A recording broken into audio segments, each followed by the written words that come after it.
Alright, the White Claws are starting to kick in. This past weekend, me, my brother, and my mom all went down to St. Paul, Minnesota to attend the Yacht Club Music Festival. From where we are is about a 7-hour drive down south. That includes a couple stops along the way. And at the festival, there were so many cool artists, but we mainly went down there for the Red Hot Chili Peppers. I was worried that they wouldn't let me bring in a camera, and lo and behold, I was correct. For some reason, they don't allow cameras with detachable lenses. I guess they don't want people taking really nice photos and promoting their festival. So I brought in just a point and shoot. It's a really crappy old camera that I got when I was a kid. It only takes like 720p videos, and the audio is terrible. Here, give it a listen. This is what all these clips sound like. But I think it kind of gave my videos a nice old home movie feel, so I wasn't too upset about that. Plus, my mom and my brother took some videos with their phones, so it wasn't all that bad. So we walk over this bridge, and the first thing I noticed is all these boats at the bottom, and I was like instantly like, oh my god, I gotta take some nice videos of this. And this is not the last time you're gonna see this bridge, so just wait till later in the video. So day one, we saw Joan Jett at the very beginning. I'm not a huge fan of Joan Jett's music, but of course I've heard like all the hits before. After walking around the festival for a little bit, like we got there around 12, and that was when Joan Jett was on.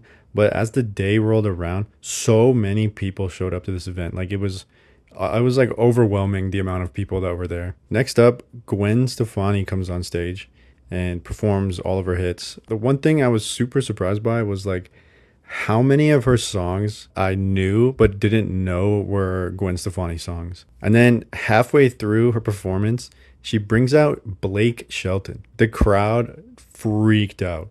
Like everybody was just going ape shit.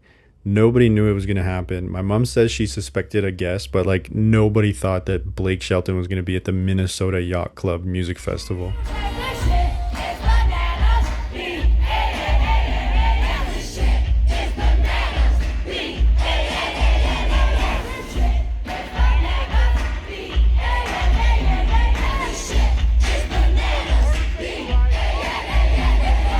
Then later on in the day, me and my brother kind of broke off from my mom, and we let her just watch the last concert, who was Alanis Morissette, the main event of day one. At this point, we were just so beat from the heat that me and my brother were just like off to the side, and we were just grateful that the sun finally went down. But her set was great. Like I love all of Alanis Morissette's music. So then after Alanis Morissette, we tried to leave the festival. So the only way out of the park is over this bridge. And there's 2 levels to this bridge. There's a smaller bridge at the bottom that leads to a giant staircase that will bring you up to the main bridge. And we decided, because of the traffic, like the foot traffic, that it'd be better if we go at the bottom. We were wrong. Everyone decided to take the smaller bridge. We got stuck in this queue for the staircase for so long. We eventually get back to the hotel, and we decide we need some food. So the only thing that's open at this time, it's like 12:30, is fast food drive-thrus. And we opt to go to Wendy's, which was a huge mistake. We sat in this line for like 45 minutes, only for the guy to not respond when we got up to the speaker and then not take our order. So we go forward to the next window, and we just left. Like we didn't even get Wendy's. We were there for like 35, 45 minutes, and then we just left. Then we just went to McDonald's instead, and luckily the drive-thru was fine, and we got our food, and then we head back to the hotel. Yeah. Okay, no turn.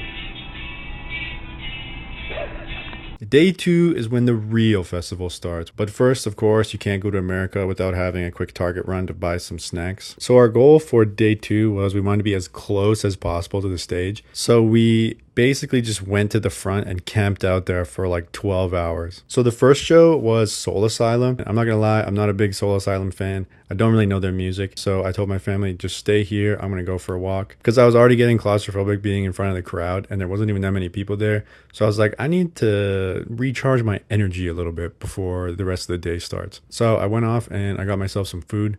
I got this pulled pork sandwich, and what I really wanted was ice cream. So I sit down and I eat my pulled pork sandwich, and I see at the end of all the food tents, there's a Ben and Jerry's.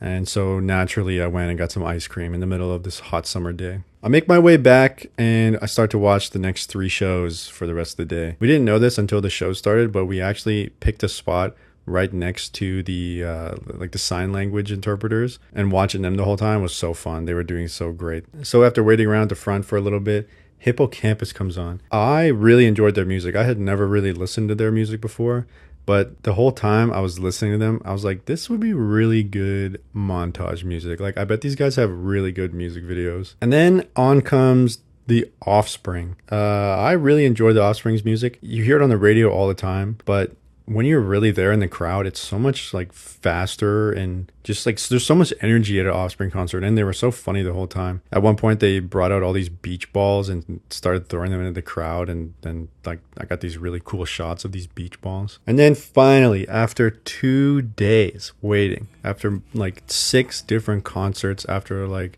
10 hours in the sun, we finally get to the main event, the Red Hot Chili Peppers.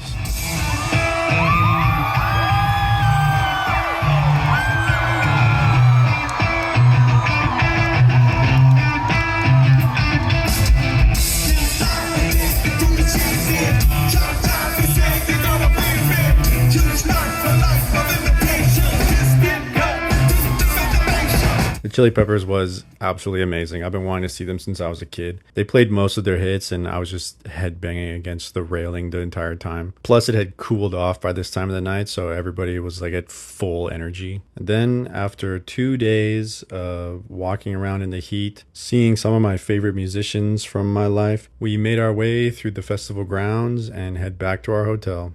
Overall, it was a great weekend, and I would love to come back next year.